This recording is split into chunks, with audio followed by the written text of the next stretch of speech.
Hey there, are you grieving the potential loss of a loved one or feeling overwhelmed with the loss of someone you care about? If so, you're in the right place. Lisa Hartung here, and this podcast is designed to guide you through topics surrounding death and dying. We'll dive into multifaceted aspects of grief, offering you a blend of personal stories, expert insights, and practical advice for your grief journey. May this be a safe space for you to learn, listen, and ask questions about your own life and loved ones. So grab your favorite beverage and let's dive in. Hi, everyone. I hope everyone's enjoying a Labor Day weekend, a holiday weekend here in the US. I wanted to shout out to all of the laborers out there. Thank you so much for all that you do, and I hope that everyone enjoys their holiday tomorrow. I wanted to jump on ahead of the interview to tell you a little bit about our special guest for the day. Dino Verrelli is the founder and CEO of Project Purple. This is a nonprofit whose mission is to find a world without pancreatic cancer. I was able to connect with Project Purple and Dino during my mom's journey with pancreatic cancer. And so this organization has been near and dear to my heart for the last 4 years. A little bit about Dino. So he grew up in Bridgeport, Connecticut, has lived in Connecticut the majority of his life. He has a BA in marketing from Roger Williams University in Bristol, Rhode Island, and also received in 2017 the Roger Williams Alumni Award given for outstanding work by an alumnus athlete. Congrats to you on that, Dino. You are celebrating this weekend 15 years of running Project Purple, which is such an amazing accomplishment. I also understand that it is the 14-year anniversary of your father's passing. I am thinking of you and your family as this day is both a light and a hardship at the same time. A little bit more about Dino is that he enjoys running and CrossFit and spending time with his family. He's finished 11 full marathons and actually did 3 within 21 days back in 2014. That's wild. And has completed 30 half marathons. So pretty impressive there. And then a little bit about Project Purple. So as some of the listeners may know, I'm running the New York City Marathon in just a couple months for Project Purple. And what's special about the New York City Marathon was that was the first big marathon that Project Purple did. And then in terms of fundraising, Project Purple has continuously been in the top 10 of over 300 plus charities in a leader for fundraising for the New York City Marathon. So that's pretty incredible. And it's also one of the top pancreatic cancer charities in the world. What Project Purple is doing is really moving the needle in terms of research, support for anyone affected by pancreatic cancer. And I just cannot wait to dive in and chat with Dino about this. I'm just so grateful for his time and sending so much gratitude for the time today. So without further ado, please welcome Dino Verrelli. Welcome back to the podcast, everyone. We are super excited to chat today with Dino Verrelli, the founder and CEO of Project Purple. Thank you so much for being here today, Dino. Thank you, Lisa, for having me on the podcast. You've been an inspiration since my mom got pancreatic cancer. Project Purple was such a shining light amidst our journey. And so when I started the podcast, I was like, I've got to have Dino on the show. And so when you said yes to an interview, I was super pumped. But for our listeners who might not know about Project Purple or your story, I would love for you maybe to tell us first about your personal journey with family pancreatic cancer and then how that spawned Project Purple. How much time do we have? No, I'll be respectful of time. So yeah, the Project Purple story is really personal to me. Project Purple was founded by myself, a bunch of other people as well. I don't take full credit for anything much lately, but It really came from my personal experience. My dad was diagnosed with pancreatic cancer in December of 2008. Mm. And cancer wasn't foreign to my family. My mom is now a two-time breast cancer survivor at the time. She had breast cancer in '01. My aunt had battled breast cancer back in like 1985 and was on and off with various complications and other cancers from that breast cancer. And then I lost my grandfather to colon cancer on my mom's side back in like 2003 or 2004. Yeah.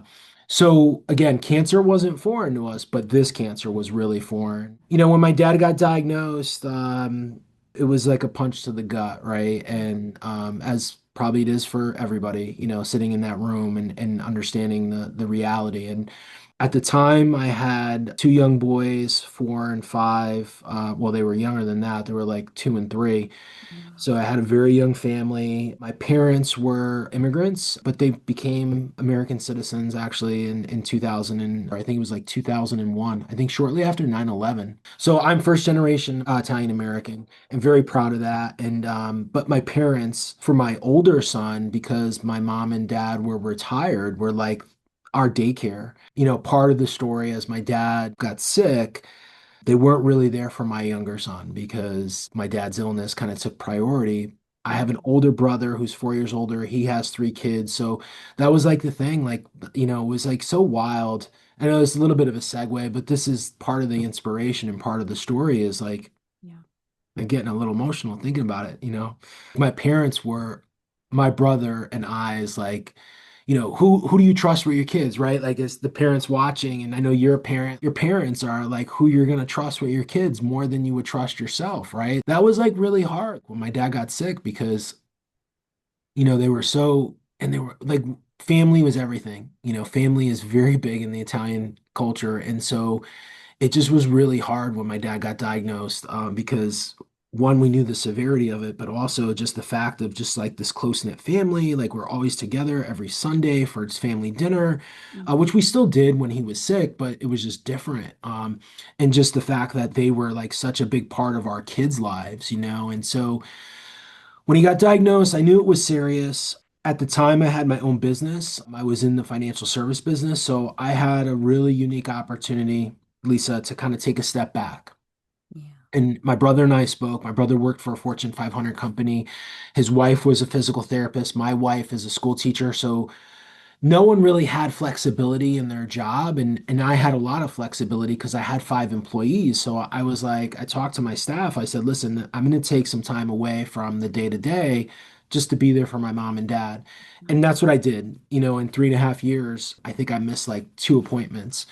In that initial stage, I was just like, hey, listen, I'm just going to drive. I'm just going to drive, make sure that everybody gets to where they need to go and, just be a sounding board, in the back. And that's what I did. And it was just wild. I think like when you're in that role as a caregiver or part of that caregiver team, you just see things through a different lens, right? And Absolutely. so I was able to like see things. We're sitting there with the doctor one day, and going into chemo, and clearly they bring you in, you talk to the doctor, they do labs, and then they put you in the chair and they give you all the therapies, right?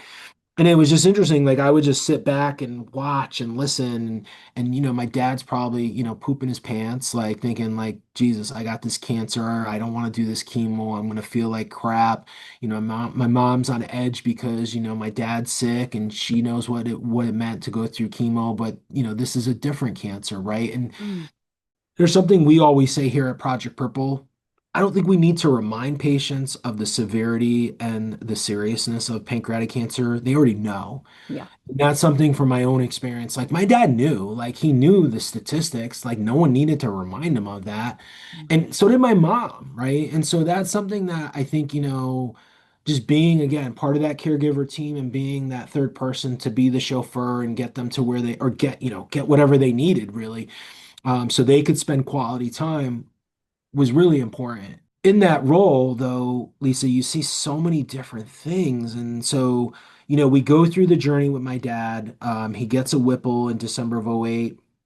he does 6 rounds of chemo and they're like, all right, he's NED. And we're like, great. And Wow. then fast forward to 2010 and he gets re-diagnosed stage 4 and they're like, hey, you have 3 months to live. And Oh, that's kind of when the wheels started to really churn. And, so during that time frame from '08, December of '08 to like March of 2010, I kind of was thinking, I really like to give back. And I don't remember exact time frame. I had a conversation with like the development person at the hospital where we were, and I was like, "Hey, I was fortunate at the time. I had my own business. I had some money, and I was like, I just want to donate like $2,000 to like the research that the mm, doctor was doing." And they were like, "You can't do that." And I was like, "What do you really? mean?" I was like, "Can I make it 5,000?" And they're like, "You can't do that either. Our restricted gift minimum is 75,000." Oh, Now, pause for a second. Now, Dino Verrelli, the founder and CEO of Project Purple, our restricted gift minimum 75,000. Now I know why that is, right? Because there's accounting, there's restriction. Like anytime you restrict a gift, there's a lot of accounting and record keeping that has to be done. Back then, though, I was like, what do you mean I can't do that? That's BS. That's baloney. You know what? I'm no, going to that start gives my me own money. organization. Right. So that was like one of the inspirations, right? There were so many little things, but in this short window from like when my dad through that journey, and I say short, like 3.5 years is a fairly short Yes. period of time. Mm, There were so many little things. Like clearly my dad, like I wanted to cure my dad. And like, being a serial entrepreneur, I went down that rabbit hole. Jesus, you mean like there's not enough money in this space for research? There's not enough treatments. There's only a handful of groups. And I started to run. I hated running before my dad got sick. And then I think just dealing with the stress and the reality of you have a business. The stock market crashed in '08. Like we had mm, to deal with that. I had 2 young kids under 4. Um, you had your dad and you had your business and just regular, I guess, stressors of life, yeah. just regular stuff, not even stress. So I just started to run. And that first run was like a mile. It felt so good, right? And I was like, oh, I think we could do this with running. And like you start to go down the rabbit hole. All right, who's using running to raise money? And I Mm, wanted to give back really running as a positive, not right. necessarily as a money raiser, but then, it evolves. And so that was one piece. And then like I was reading Runner's World because then all of a sudden I became this runner, which runner in air quotes, because I don't even think we're runners still. Everyone's like, you run marathons? And I'm like, I guess if you consider like a fast jog a runner, yeah, I guess. So, as I've aged out now, like as I'm a lot slower as I was when I started. But so then, then I was reading Runner's World and there was an article in there about a lady who lost her mom to Mm, pancreatic cancer and started a 5K in Pennsylvania. And I was like, wow, I'm like, there you go. And, I was sitting on the couch, Meb Keflezighi in 2009 wins the New York City Marathon, right? right. And we're sitting there, so that was like early on in this journey, his story, like he's an immigrant, right? His parents immigrated, and there's like this like polarity of stories. And I've met Meb so many times and I So, wouldn't say we're friends, like good friends, but when he sees me, he knows who I am. And like I remember meeting him the first time and I was like, Meb, your story was an inspiration for me. You winning that marathon and like, what transpired of where we went with running. And believe it or not, New York was our first relationship from a major marathon. So there's just like all these little things that happened in that short window. yeah. And then what happened, Lisa, was I was just like, when he got diagnosed stage 4, I was like, all right, let's do this. And I remember this exact conversation. I was with a couple, which would become 2 of our board members, original board members. We're out running in the morning, and my workout group, I always had to work out really early in the morning, like 4:30, 5 o'clock in the morning, just because of kids. I'm sure you can Mhm. respect that. You gotta start Gotta early. go early. It's the only And time. so, we were out running early, and one of the folks was like, "Why don't we do a 5K and donate the money back to the local place where my dad, the system that my dad was going to?" And I was like, "You know what? I remember that conversation about the restricted gift, and I was Right. like, nah, I think we should do our own thing, and I think we can have more impact." And that was it. And so we incorporated it in September of 2010. We launched at the New Haven Road Race, and that's really the start of Project Purple and why we do what we do, has always kind of been how it started from day one. The inspiration always has been my dad. Yeah. Sadly, and there's a crazy irony to it.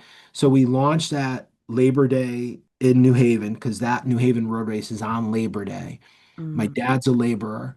So 2010 we launch, we get going, and then my dad dies on Labor Day 2011, and he died at the start of the race. I was supposed to be on the start line with a news channel to do a story, and he ended up dying like literally as the gun went off. It was like this crazy, crazy kind of eerie thing that happened.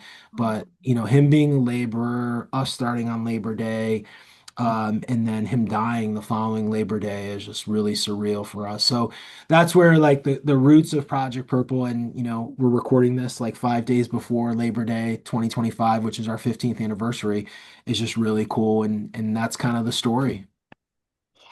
Oh my gosh. Like those synchronicities are Yeah, just, it's wild, right? I'm a firm believer. As I said, it was in the investment world and financial services, and I used to have this saying like, "There's a reason for everything." And I remember meeting this really fascinating couple, and they were both widowers. mm, They found each other, and I remember talking to the wife, and I said, well, maybe sometimes everything has a reason. Like, look, you two guys met each other because you both lost your spouses, and she's like, yeah, but sometimes just things happen and you just never know. And so I've kind of always taken that, but there is some like really interesting stuff with the or origin story of Project Purple on significance of certain dates and certain things that happen that you just can't make this stuff up. And yeah, sometimes there is a reason for everything, and then sometimes things just happen, as we know, right? With this disease and in this space that we don't ever find answers to, that we just have to accept and just kind of move forward. mm. And I think that's the hardest part is, it's hard when people say, oh, everything happens for a reason, because it's like when you are in it, you're thinking, well, I don't know why this is happening, So inspiring that your dad was able to see Project Purple come to fruition and know that you were doing that in honor of him. And I'm sure he was so proud of you. And 15 years in, the impact that you and the Project Purple team has had over the pancreatic cancer community, the wider community of just cancer research, and all of the families. Like, I am just so grateful that you took that step. You were out of your comfort zone. So you said you weren't interested in running, and then one day it was like, I think I should run. It's good stress Yeah. relief, right? And I love the idea of running for Project Purple. That's how I ultimately found Project Purple, was because you are do the Abbott World Majors, and that's Yeah. a really big thing. If you're going to run a marathon, you might as well run for a cause. And I so, don't disagree. You're preaching to the choir here. I think everybody should run for a cause, but who am I to say like what other people should do? Like those really fast people that are just doing it for whatever medals and money. But yeah, listen, I think that there's a bit of selflessness, right? Like running for a charity because there is a bigger meaning, and there's so many great causes, but I am really selfish that our cause is the most important. I think through all this, Lisa, something, and I may have mentioned this a little bit, that I knew was that this disease is really, really ugly and it's it's really aggressive. nasty, right? And it's super aggressive. It's just, I kind of use the term evil. It's really, really evil. But something, I was born and raised Roman Catholic. I do not go to church every week, but I still believe in God, and I still believe that that was such like I went to parochial school for from pre-K all the way up to 12. So I have like a really strong foundation piece in Roman Catholicism, and clearly from going to school. And if it was that and something that, my parents instilled in me was that help other people. They came to America, and not that they had like handouts or anything, but there were some people along the journey that helped them, right? And to that there's bigger meaning, than just worrying about yourself and being selfish, right? And that other people, need assistance. But also, I think, just looking at things differently, bad things happen every day. You can only control your actions. and your reaction to those things that happen. So I think for me, like I always look back and, clearly I had very good success in my professional career, went to college, played collegiate, I was a collegiate athlete, played basketball in college and experienced a lot of, loss. But you always have to kind of bounce back, right? And you have to find ways to grow and learn from that and get better and achieve success.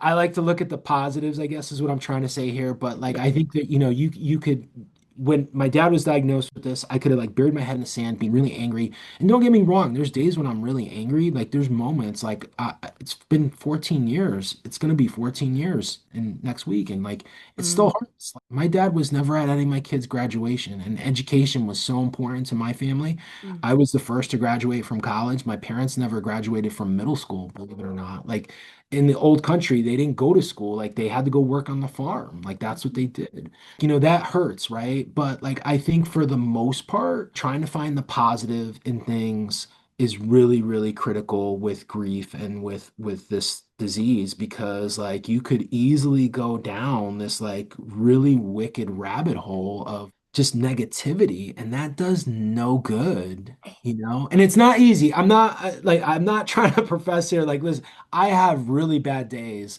but the good days outweigh the bad ones, and you just have mhm. to find ways to get out of those slumps, and it hurts, man. It freaking grief is something that I have learned like over 15 years, like it never goes away. Like someone asked me that the other day, hey, does it get any easier? And I'm like, no, it doesn't. I think you just learn a way, put the grief somewhere else for the time being and focus on the positives, or focus about being in that moment and being blessed. And Someone once said that when the grief happen or when you're like thick in it, the grief fills up is a big boulder in a mason jar.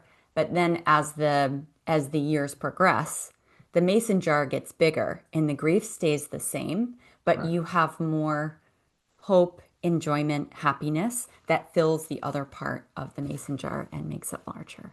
And I think also too, Lisa, I've done a pretty extensive amount of reading, over the years. I think, it's normal to feel that way though. Like that's Mhm. the impact that the people leave in your life. Like, it's normal to, have those moments about those loved ones lost. And not that like, and the other piece of that, like I've seen people, clearly over 15 years that have lost spouses and that get remarried. That's awesome, right? It's awesome for them to find someone else that, it's not the fact that they forget like that person, but No. life does go on. Like, and people do move on in that sense, like, whether it's companionship or, finding love again. I do believe that people can love other people. I don't think, going back to my roots, that God or Jesus or the Bible ever said like you can only love one person. I mean, I know with marriage, but again, you could have love for people, and if you lose a loved one, if you lose your spouse, that doesn't mean that you can't love someone else. They're all So chapters in your life. yeah, I think it's really fascinating. But I think the other piece to this too, Lisa, that is really hard to kind of swallow. These are really hard topics, right? Like, so I commend you for doing this podcast, because I think not enough is done about grief. It's like death and taxes. No one ever wants to talk Yeah. about that, right? Like, Mhm. don't ever bring that up at a cocktail party. Now it's politics, I guess. You Yeah. know, I think like these are hard conversations to have, but important conversations to have, because that's how we grow, and that's how we can, not to say that we're better than other people, but that's how we can maybe cope with getting through this in a positive way.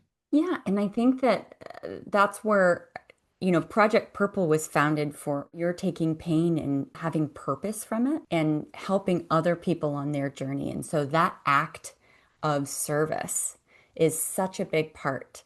Also, the act of community helps you come out of grief, right? And Yeah. so I think that you've done, and the Project Purple team have done a great job creating community.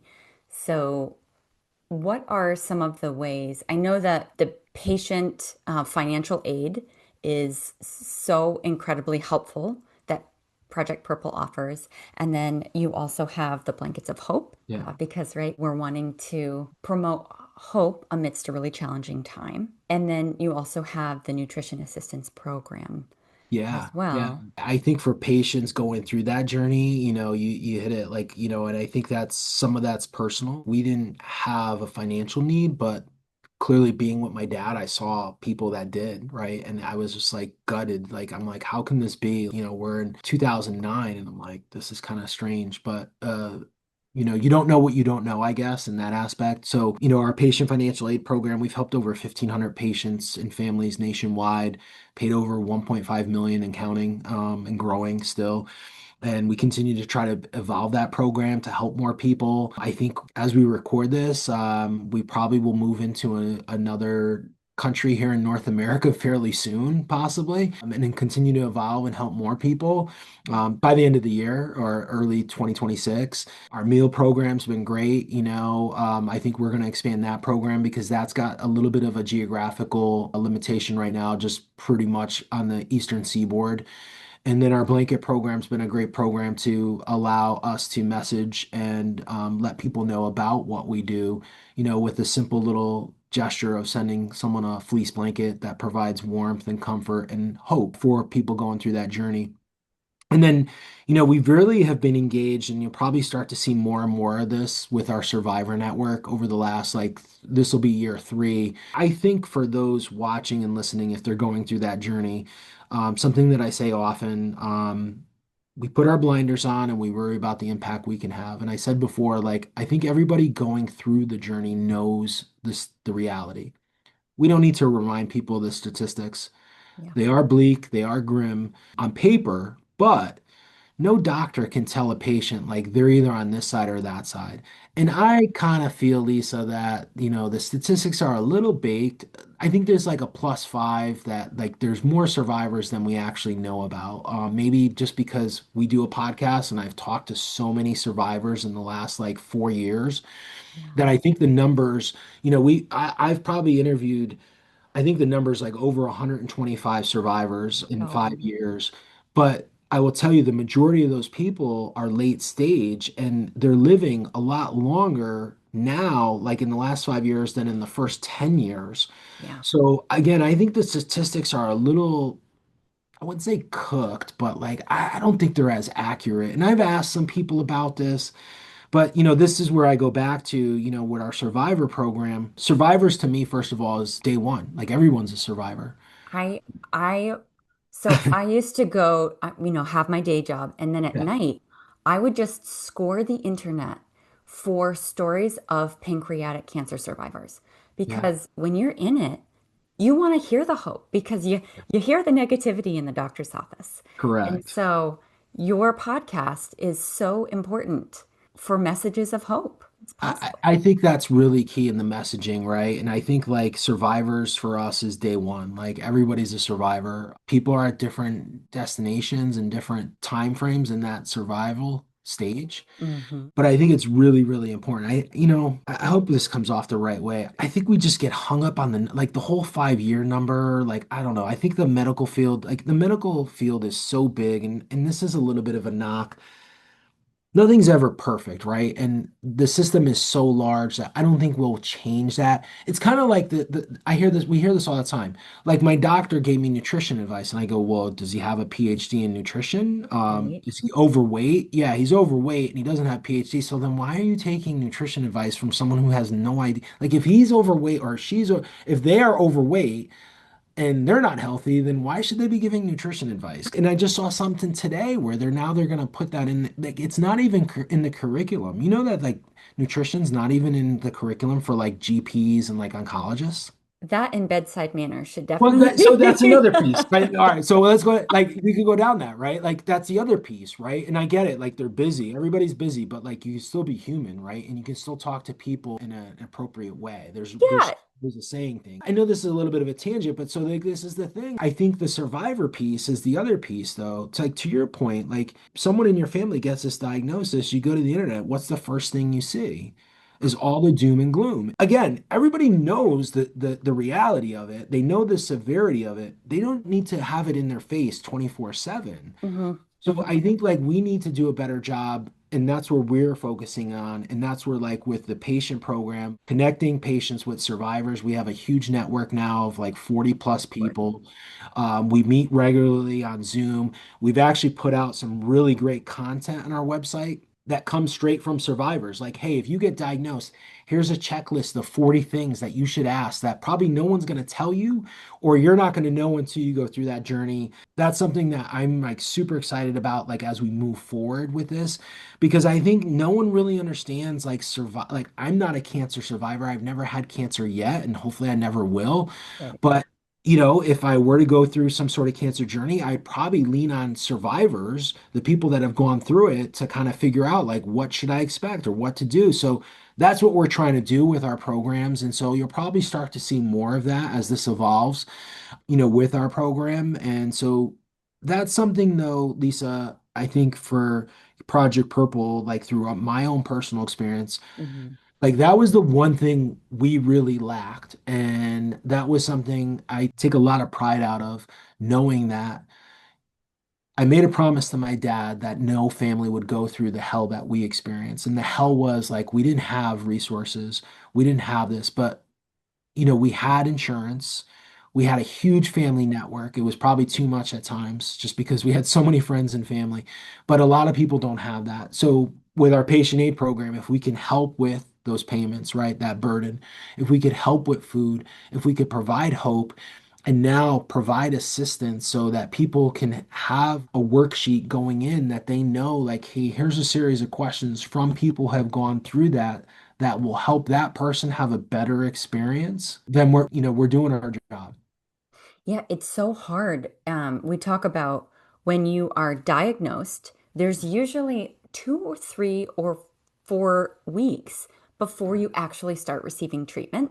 Right. And those weeks are the scariest, darkest moments because you could go online and go down a rabbit hole. By building this roadmap, you're helping individuals and families have feel like you're not helpless, right? You can go to those meetings, you can have these conversations, and you're also providing a network of survivors who that they can talk to and bounce ideas off of or say, no, actually, it's helpful if you go in to the doctor and say these things because, we all have to be our own self-advocates in Correct. And sometimes that's hard for people, right? If they're yeah. not used to self-advocating, They don't know sometimes what it's to hard. ask, right? Like if Correct. they've never had pancreatic cancer in their family, like your situation and with mine, we don't have any litmus tests. So you're now creating this, helping to build this community. And I think one big part of the community that's not on the pancreatic side, but it's on the family side, are the running teams. And I always think about how every mile, you're thinking of your loved one, and miles for smiles. So, running, you have positive endorphins that come out of it. Most And times. I mean, yeah, when you're on mile 25 and you're like, oh man, I When still does this thing got end? Yeah, where's the finish line? No, yeah, I guess we're joking about that, but yeah, like every mile you have that positivity. And if running was so bad, then everyone would be done after the first time they run a race, right? And that clearly does not happen. Mhm, mhm. For most people. Some people it does. Like they check off that bucket list and they move on, right? But for a lot of people, they're coming back and they're running again. So yeah, there's a lot of positivity in that. And I love that Project Purple has a running page and a running alumni page where we Yeah, can all connect yeah, yeah. and unite on our stories and share that. And I think that sense of community is so important. And I've also thought, and maybe this is in the Project Purple pipeline, but of having this app for pancreatic cancer patients where they are diagnosed, they download the app, then they find the resources in their area, they find, people that they can connect with, and then they find the nutrition piece and the community piece. So, I will not speak to that, but yeah, possibly in the near future. I think we're always trying to evolve. Like you said something really powerful, which is community, and that's another piece. To all this is like no one, and we have a lot of sayings, but no one fights alone, right? And yes. so regardless, I mean, My family was really fortunate. Not a big family, but big extended family. I don't have like a big immediate family. It's just me and my brother, but big extended family. Lots of cousins, lots of friends, and people who are like family, right? And so that doesn't mean that just because you don't have a stable of cousins and, uncles and aunts that, you got to do this alone. Like even if you have a team of two or a team of three or a team of one, right? Like if you have one other person, Hmm. but no one should fight alone. And I think that's something that I've said this from day one. As you can tell, I got a lot of sayings, Lisa. Uh, I didn't have a lot of money, but I had a big Rolodex. And I think my success through the years, whether it's been in the financial service business, was just networking. And I Hmm. knew like when we started Project Purple, and this is a little factoid, the original design, which is on our 15th year singlet, is all the hues of purple. The ribbon is all the colors of purple. And the reason being was when I went to the designer, I was like, hey, we're gonna work with everyone and everyone and we're going to build and we're going to build something here and have a lot of people involved. And so that's where they came up with that concept of like having every tone of purple in the original ribbon. Now it looks great on sublimation, it looks great on the internet, but like when you try to go print that it's just like impossible. Like it really limits what you can print that on because of the varying colors. But that was really kind of like the reasoning and really a core foundational piece of what we've done, knowing that, hey, it can't just be the 9 people here in the office. It can't just be the 10 people on the team. It's got to be more people. And how do we do that is build community, right? And bring people in. And then the other piece is also like knowing that people shouldn't fight alone and that, hey, we're here to help. How you want to help, if you need financial assistance, if you need someone to lean on, if you need a mentor, we're here, we got your back. And I think similarly to like the run teams, like you said, like we've been able to really like build some really unique groups and, the alumni page and having, people that have gone through the process with us and come back and stay involved in their own special way. And, the run groups has just kind of been like an iteration, in terms of building community and connecting people and trying to get out. Like we have, I think, purposely try to do more and more of that in person, post COVID, because that's what people wanted. Hmm. Sometimes it's really hard when you have, 20 different markets and we're 9 people and cautious about, spending money and, because we are a nonprofit. So sometimes that has to be done in the virtual world because that's the easiest and cheapest way to do it. Yeah.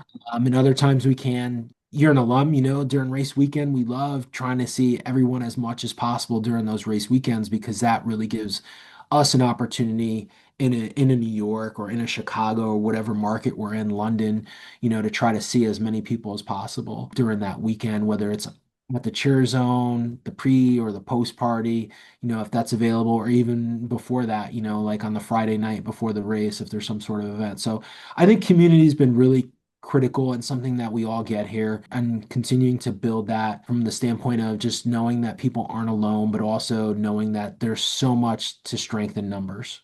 You look at every major positive movement and no one ever did it alone. Hmm. Hmm. It was always a group of people that came together that were like-minded. And when that happens, you can do some pretty amazing stuff. You say pretty amazing stuff, and I'm thinking, okay, you, Project Purple, has done some pretty incredible donations in the last, even in just in the last year, and you have Yeah. two big initiatives that you have been working on, Yeah. one with the Duke Cancer Institute and the other with Hartford Healthcare. If you're able to, I would love for you to share with our listeners just the impact. I think so. My mom was diagnosed in 21 and passed in 22. It was pretty grim at that point in time, and there was not a lot out there. And so, what I've been reading and learning from Project Purple is so exciting and so inspiring. And I know there's some work on the UK side, Pancreatic Cancer UK as well, but would love for you to share kind of some really big research support that Project Purple has been able to Yeah. provide. Yeah, so the two projects, so Duke, there were a couple projects there we supported, but we've been last year we were really involved with them. And one of the main projects was with IPMN. So those are basically cysts that are on the pancreas, and a lot of people are walking around the world with cysts on their pancreas. And for some reason, these cysts turn into cancer. But the key here is getting those people identified and then putting them in screening and surveillance. Surgeons now have it down where, like, if they see, like, again, if you're in screening and surveillance, and if they see these cysts start to grow, they can either, fine needle aspirate them to just make sure that it's not cancer. There's partly school of thought, like that's not always a great idea. Anytime you stick a needle into something, like it prevents, oh, it allows the opportunity for those cells to spread, potentially.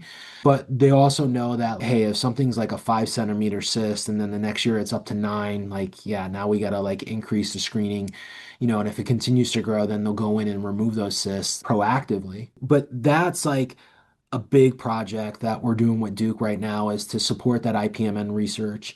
But what's fascinating about that, so if you look statistically, Lisa, that's about 10% of the cases in the United States are formed from an IPMN. So, there's 68,000 people. So that's 6,800 people this year that will have, 68,000 occurrences, right, for pancreatic Mhm. cancer this year. So you'll have 6,800 people that will develop pancreatic cancer because of an IPMN. The other big cohort is the project with Hartford Healthcare, which is high risk screening and surveillance for genetics. Now, that is putting people that have one of the 7 genes. Probably the two the most common are the BRCA 1 and 2, given what breast cancer has done, because we know those do cause breast cancer in some people, men and women. But so if we can put those people in the genetic high risk programs into screening and surveillance, again, we're going to catch stage 1 cancers versus a stage 4 cancer. We know this. This has been done for a while. We know this, and we've funded many projects. We've worked with Nebraska, UNMC back in 2016. We started the first ever high risk screening and surveillance program west of the Mississippi. And then now with Hartford, and we've had a couple projects in between. We also were one of the founding, we were the founding funders, say that 10 times in a row, of the Precede study, which is one of the largest in the world right now for high risk screening and surveillance. I think there's close to 7,000 people worldwide. There's 25 centers worldwide that are part of that consortium. Mm. So with Hartford, what we are doing and what's unique about Hartford, there's a couple unique things, but we are supporting that effort of high risk screening and surveillance. Mm. But what's unique about Hartford here in the state of Connecticut is they cover the entire state. They have centers at every corner of the state. For those that have never been to Connecticut, it's not a big state, but there's a thing here in the country about disparity, and access to care, and Hartford really checks both of those boxes. So they have availability to get into all communities, doesn't matter, where you're from, but also all parts of the state. It's really exciting for us because what we have seen, sometimes with some of these studies, like if you're at, I'll use Connecticut and now I'll use an exact, like if you're at Yale, which has a high risk screening program, they're in New Haven. So if you live in the eastern part of the state in Greenwich, you got to go to New Haven. If you don't have access to a car or you got to jump on a train, like what good does that do you? Mm. Or if you live up in Hartford for that matter, which is north of Yale, it's a half hour, 45 minutes. Well, there is a train now, but there wasn't.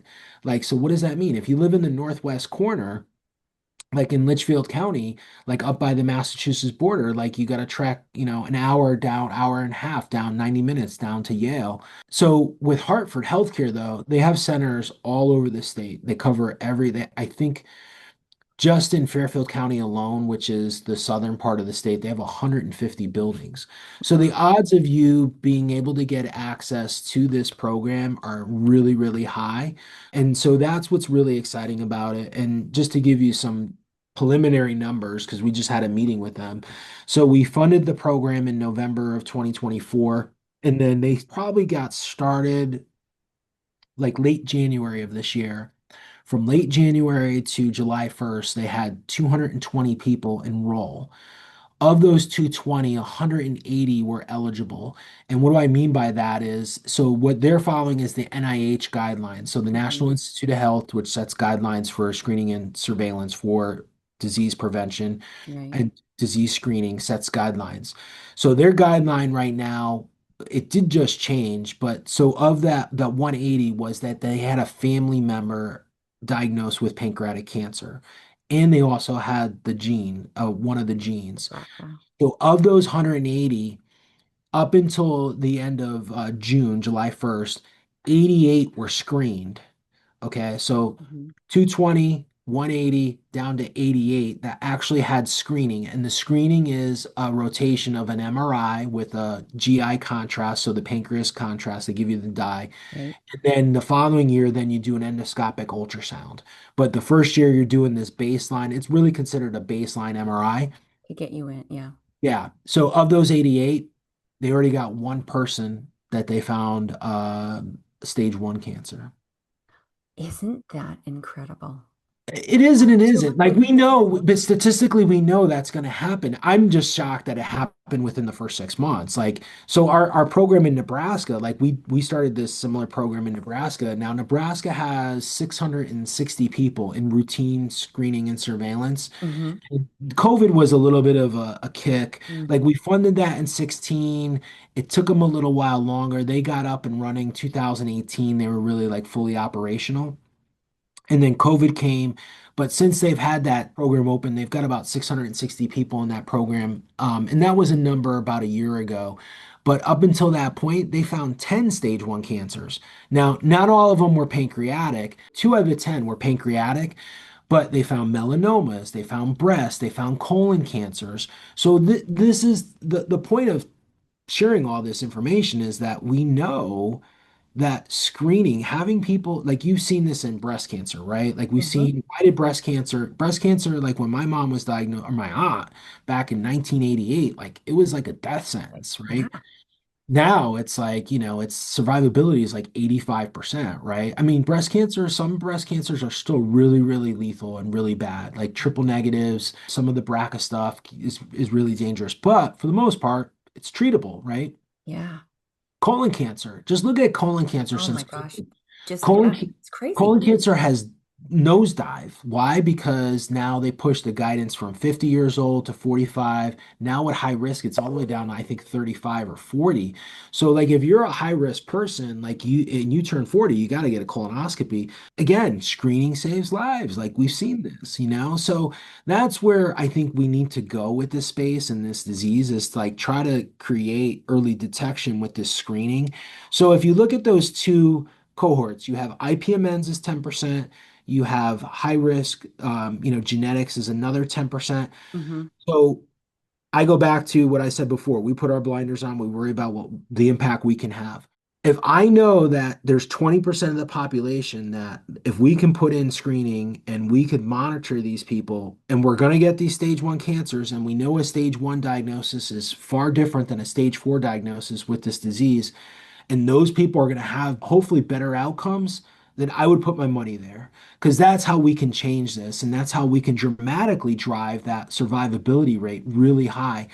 And the other thing that I've heard a lot from really smarter people than me, the smart scientists, is like there is no roadmap. You mentioned the roadmap, but like if we could build a roadmap for high risk programs and for these patients with these genes and these patients with these IPMNs, the hope is that we could build roadmaps for the other 80%. And I honestly, personally think the genetic piece is a lot higher. Eventually, like with AI and with science, there's going to be new genes that are found because I'm sure you've met people, there's families. I've met a lady, she had 7 cases. I just met someone the other day. They had 3 cases of pancreatic cancer, but genetics came back negative. And I'm Wow. like, I don't know, man. There's just too much. There's got to be something in the water. Maybe there's an environmental connection. I don't know. But there's got to be something in the genes there if you have 3 family members. 7 is kind of outrageous. Jimmy Carter's a great example. I don't think Jimmy Carter had a genetic mutation, but he had like 5 or 4 family members in his family, like in his direct family line, that had pancreatic cancer. Wow. Yeah. I think for us, and this is what I say to donors, like, hey, if someone were to give me $100 million, where would you put that? I would put it in this high risk screening and surveillance and IPMNs because we know we're gonna get these people to pop. And that's the challenge. We don't have the roadmap with pancreatic cancer. So if we could build these roadmaps and support the research to build the roadmap, then we can go out to the general population and we can identify people. And if you look at where the advances are happening, Like people talk about immunotherapy all the time. What's immunotherapy? It's like personalized medicine. Well, like now, if we could really identify this high risk cohort and personalize that stuff, I think we're going to have better outcomes. And lower costs on the medical system because you're catching it one stage one where you can actually do something about it versus Yeah. stage four. And That's just, we can learn from this. And the other piece to this, Lisa, is like prevention, right? I think that's like the next step is prevention. And like clearly you're already seeing, I just read an article yesterday. Like, I don't know, and I'm not trying to judge here to be judgy or anything, but alcohol consumption has dropped like a rock. Like people are not drinking any type of alcohol. Some of it's this new generation of kids, like it's not hip, like they're vaping or whatever, or they're doing like Zen, the other stuff, but they're not drinking alcohol. But there's a significant amount of data that talks about the bad effects of even drinking like one glass of wine. They used to say like one glass of wine a night is like okay for you. And now like there's so much data that counters that. Mhm. So like we're talk about prevention, like I think there's steps that you can take. Like now they're everybody's talking about sleep, right? Like getting like a full 8 hours of sleep and like how detrimental that is to your body, to recovery, to inflammation's the other term, right? Like how do you Mhm. reduce your inflammation, right? Like diet and exercise, less stress, better sleep. So I think there's things that you can do.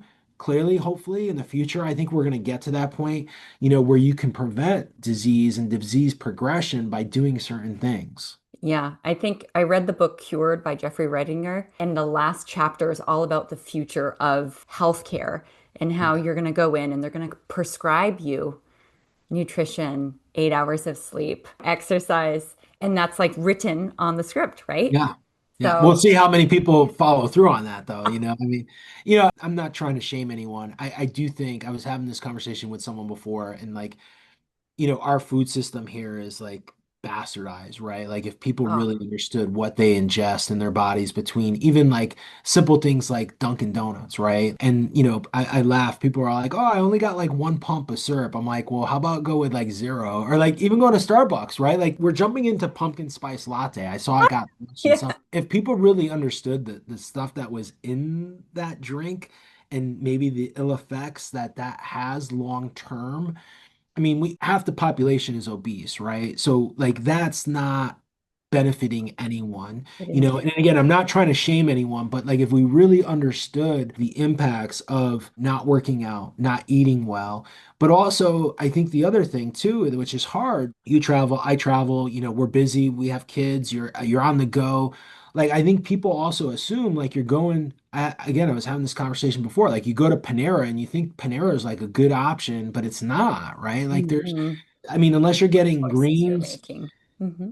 greens with no salad dressing, and like who's doing that, right? Like and now like with chicken, like who knows like what's going on with the chicken, right? Like and with the Yeah, meat, how ultra processed are these foods? And yeah, there's so much data about, I remember when my dad was sick, there was like barbecue and like I was like my dad ate a lot of barbecue, but I don't know if that like caused anything. Now, I think my dad maybe was more genetics and a little bit about environmental because he was a laborer, possibly. mm, But like the barbecue, then you like start to like peel back the layers. Like, all right, like where's the beef coming from? What was the beef eating? What was the impact? There's so many layers to that, right? But again, I think if we try to think about like prevention, yes, we could try to do all these things. But going back, if the system doesn't really provide us access, to that, then like what good are we doing? We might need a little bit of a systemic shift of like maybe not going to the supermarket and having all these ultra processed foods in the first thing in the aisle, right? Like it's always like what's on the corners. It's always like the ultra processed foods and like the foods that probably aren't very good for us. But that's like a cultural thing and a society thing. I don't know how we create that shift. we talk a lot about community, and one thing that I'm instilling with my children, I've got an 8-month-old and a almost 4-year-old, and we go to the farmers market Yeah, every week. They meet their farmers, they know where their food is coming from, and we're putting dollars into our community. I think I correct. said every dollar you put in is $3 back or something. Yeah. Yeah, it comes back to that. But there's there's so much we can do, Yeah, right? And I think there is. I've so enjoyed this conversation, Dino, and I'm grateful for your time. And I want to, in case any listeners want to get involved in Project Purple, what's the best way to find you, get involved, donate? The best way is go to our website, projectpurple.org, and you can navigate through, you can get to all our socials, but that's the best landing page. You can learn more about how to get involved. We do stuff all around the country, and we're always looking for people to bring what we do to their communities as well. So there's an opportunity to contact us if someone's interested in getting involved, or, if someone needs support via our patient financial aid program or any of the other programs, you can learn about that. So yeah, the website's the best place, which is projectpurple.org. Well, thank you again so much for your time. I really enjoyed diving into your story and Project Purple's story and hearing about the future of pancreatic cancer, because I think you're really moving the needle. The team is really moving the needle on this. Thank you. Thank you, Lisa. It's been an honor to be on, and thank you for all your support because without people like yourself, again, it's not me and even the team. It's because of our donors and supporters and our participants. So thank you for the support. Yeah. And if listeners want to donate, I'm running the New York City Marathon for Project Purple in just a couple months. So Got I'll that leave a link. link in the show notes. All right. Awesome. Thanks so much. Thanks so much for listening to this week's episode of Giving Grief Grace. If you found the content interesting and think it could help a friend or a loved one, please share it with them. Subscribe to this podcast and get a weekly dose of positivity. And while you're at it, please leave a review. If you enjoyed the show and want to support me financially on my grief journey, I'm raising funds for Project Purple, a nonprofit whose mission is to see a world without pancreatic cancer. I'm doing this by running the New York City Marathon in November 2025, and I'll leave a link to my fundraising page in the show notes. If you've lost a loved one and are looking for support in an online community, consider joining our free private Facebook group, Giving Grief Grace. May you be kind to yourself in the week ahead and give yourself grace. Thanks so much for listening, and we'll see you next week.